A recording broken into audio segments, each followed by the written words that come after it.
Nahimo kasaysayan ang triathlete ug environmental lawyer nga si Enjimar Macarini ang gitawag nga The Pinoy Aquaman humanya gilangoy ang kadagatan sa probinsya sa Masbate niadtong Sabado.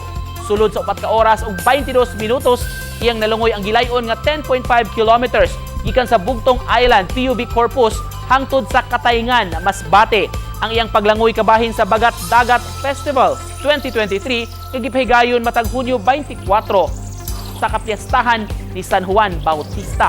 Ang Bagat Dagat Festival nagpasabot og meeting sa tabing dagat ug mao kini ang labing dakong festival sa lalawigan. Sumapad akong hagit alang kaniya ang panagsugat sa mga bawd ug strong current dihang duol na siya sa iyang destinasyon. Si Macarini nagsugod sa iyang open swim journey, mga napo na katuig ang milabay. Sa tumo nga i-promote ang limpyo nga kadagatan ug healthy lifestyle. Target ni ini nga suwayan na usabang paglangoy sa English Channel sa sunod tuig.